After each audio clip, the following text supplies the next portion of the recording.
Please sir আপনি কথা বলা শুরু করতে পারেন sir.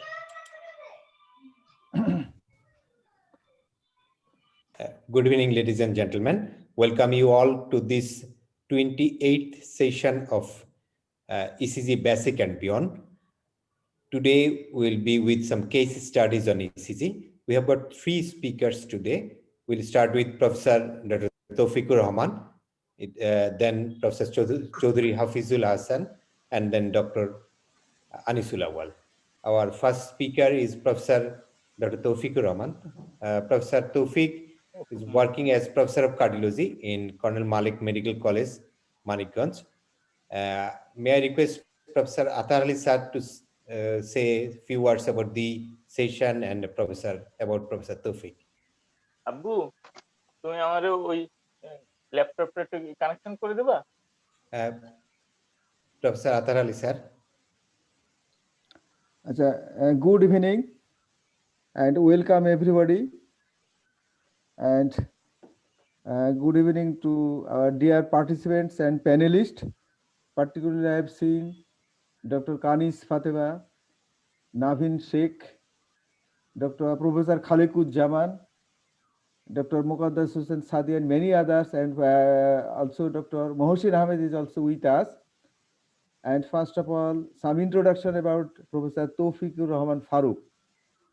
Dr. Toufiqur Rahman Farooq is a very brilliant clinician, talented teacher, and academician.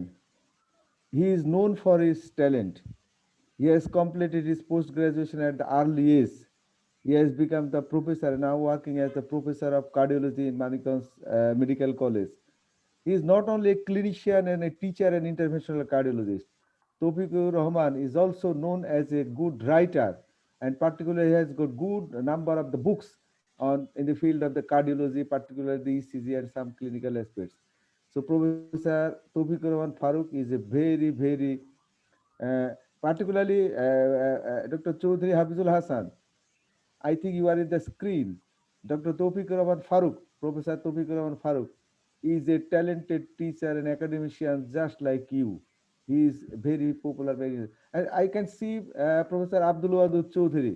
Professor Chowdhury, I request you to say something about the Professor Toufiqur Rahman Farooq.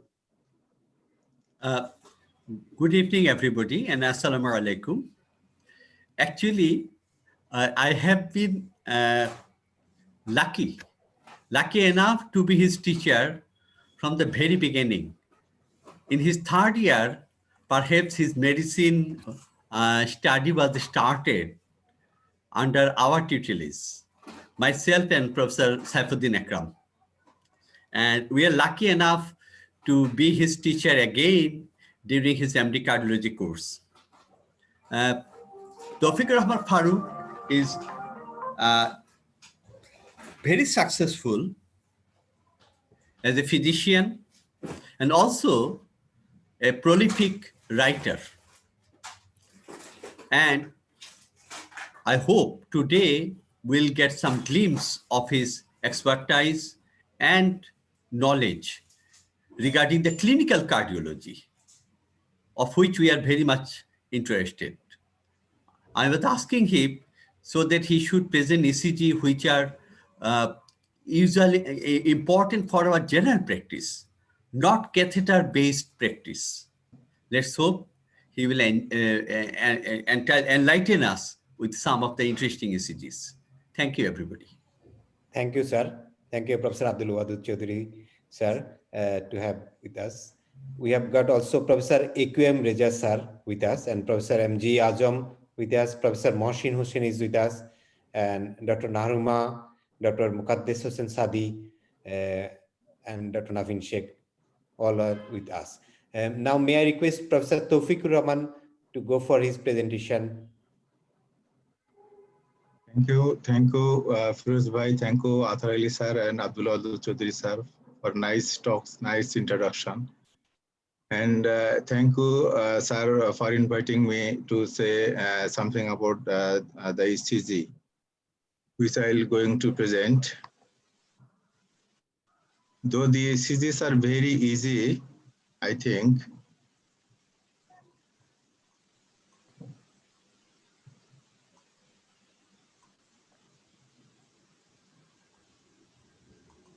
So my first ECG, a 34-year-old lady presented with palpitations and shortness of breath for the last 4 years.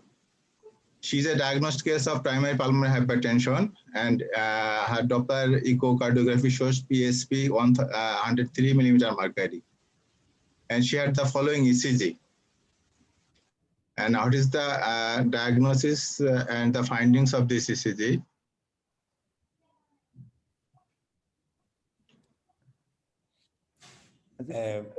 May I request some of our panelists to make some comments on it? Right. Toufiq, Before, Paul, do you have any question? Sir, pollটা এবার next time ইনশাআল্লাহ এবার sir একটু time কনস্ট্রেন্টের জন্য ready করতে পারেনি পরে বার ইনশাআল্লাহ আচ্ছা মানে what is your question? What is the What are ECG? the ECG findings and what is the ECG findings actually? as he wants to know what is the diagnosis, ECG diagnosis. ECG diagnosis. Shamir Paudel, are you here to make a comment? Shamir, Yes, sir. do you want to make a comment? Yes, sir. It's a narrow complex tachycardia. We can see the POFs in some of the QRS complexes, and in some there is no POFs. That means there is frequent APC also.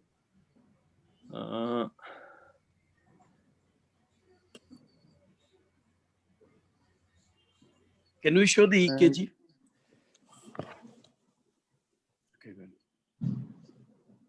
Toufiq, either you can show or you can tell about the EKG. That is the.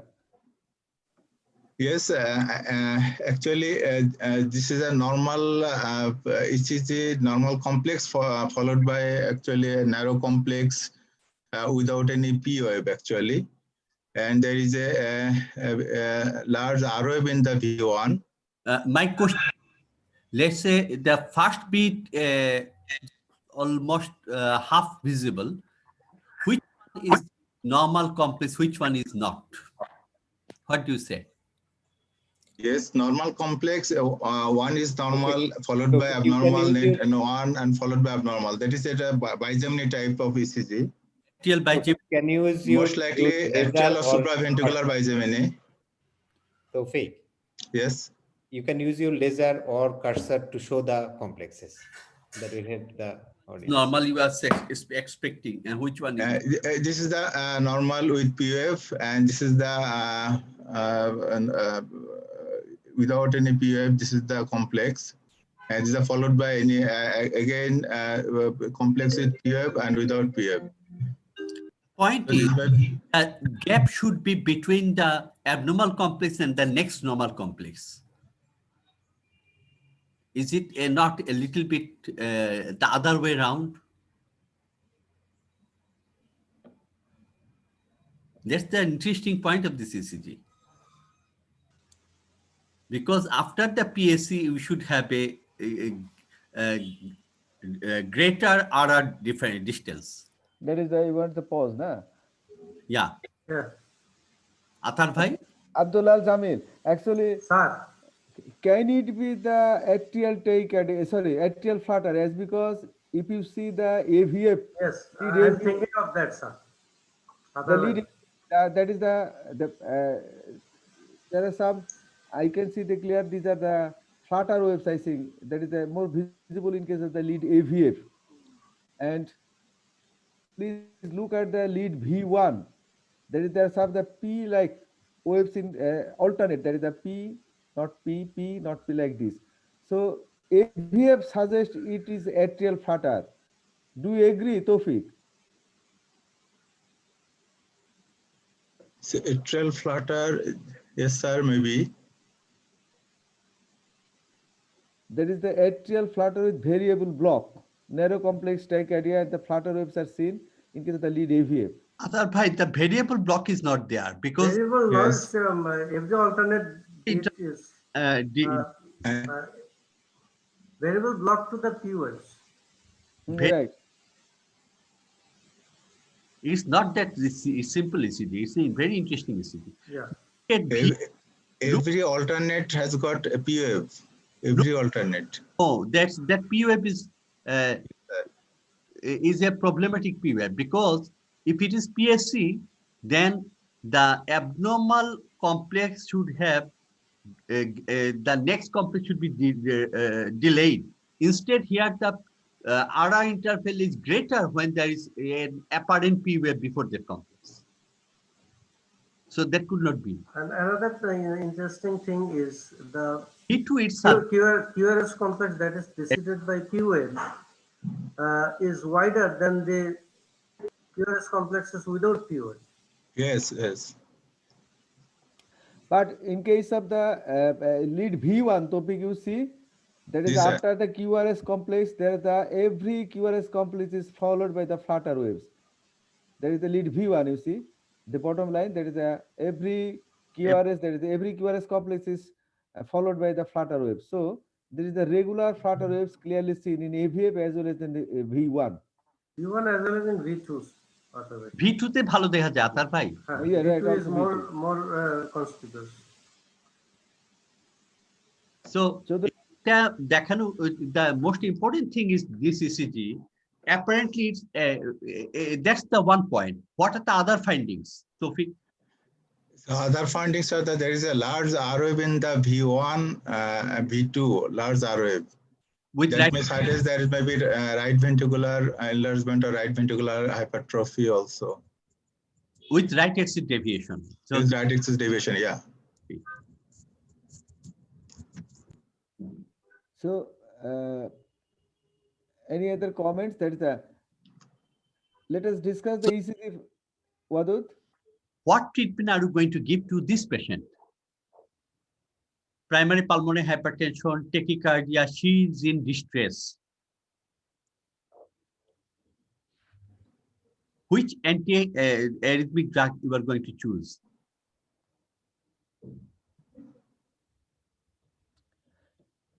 That is, this patient has got the atrial, that is supraventricular tachyarrhythmia with the structural heart disease.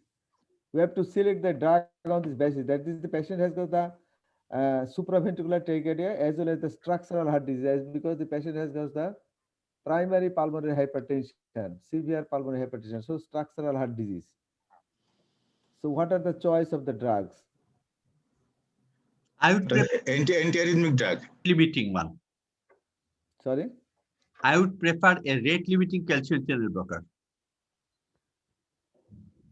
Chowdhury Hafiz. The EKG, if you look at the V1, V2,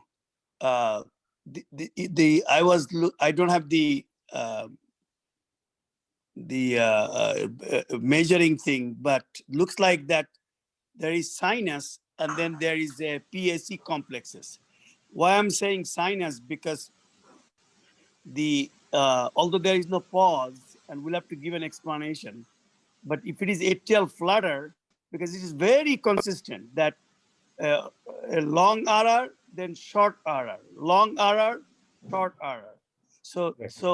But if it is atrial flutter or atrial tachycardia with 2:1, then that doesn't fit in. But then it will be same RR interval. So looks like sinus tach with the atrial bigeminy. That's probably most likely, I will say. Now the explanation, is it a separate focus at this? Therefore, we are not seeing the pause. I don't know. But there is a right ventricular hypertrophy and pulmonary hypertension, and how you treat this. I'll wait for that. But this is a bad situation. Before we do that, we also need to know what is the patient's systemic blood pressure. Yes. And what is the pulse ox. Sir, Atahar sir, regarding the ECG, is it possible that one beat has got a sinus wave with normal PR interval followed by a sinus beat but prolonged PR interval? At least in lead one, it looks like that over the T wave, there is a P wave. So the one with shorter PR interval, another one is longer PR interval. Is it possible? Because it doesn't fit with atrial ectopic or ventricular ectopic.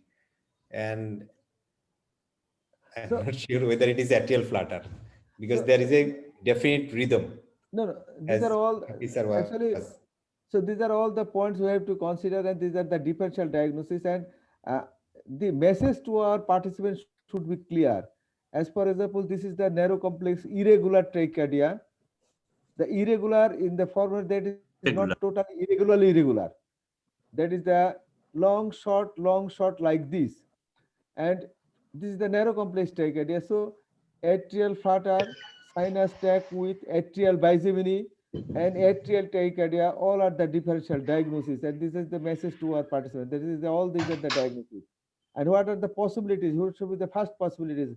We have got some points in favor of the atrial flutter, and Chowdhury Hafiz has told that it could be the sinus tachycardia. So these are all the points we have to take consider. And from the ECG, it is difficult to give the single most diagnosis from this ECG, because if it are the regular, fairly regular, the first point should be the atrial flutter, but it is not the regular. So this is against the atrial flutter, but we can see some of the flutter waves. So Atahar bhai, one thing is that very interesting. All the look at V2, all the apparent P waves are similar.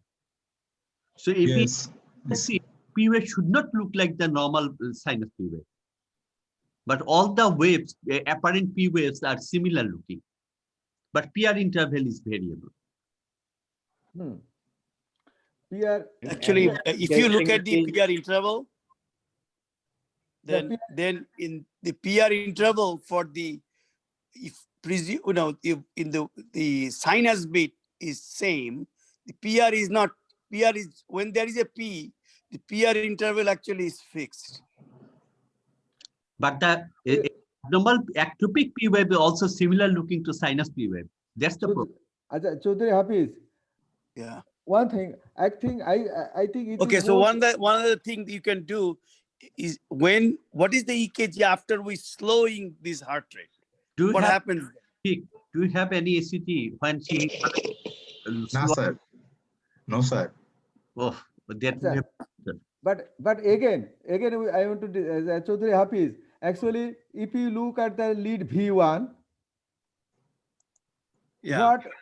what we are telling about the atrial premature complex, that is PSC, that is the pause before the ectopic is longer than the pause after the ectopic. That should not be in case of the ectopic. Yeah, well, that is the problem. Again, the point. That is the problem for explanation. But observation is one thing. We cannot come up with the explanation. Right. So I think the more consistent. But you see at the bottom, that is the lead V1. That is the flutter wave complex, flutter wave gap complex, flutter wave complex. Unless there is an atrial focus that is intercalated. So I think this is like a parasystole type, when there is a sinus rhythm firing, and then there is something else automaticity. The mechanism is probably atrial automaticity here. Most likely. Again, it can Atahar be atrial flutter. That is 1:1 atrial flutter. That is 1:1, 2:1, 1:1, 2:1, like this. Atrial flutter beats like this. That is Atahar bhai. Reza, please.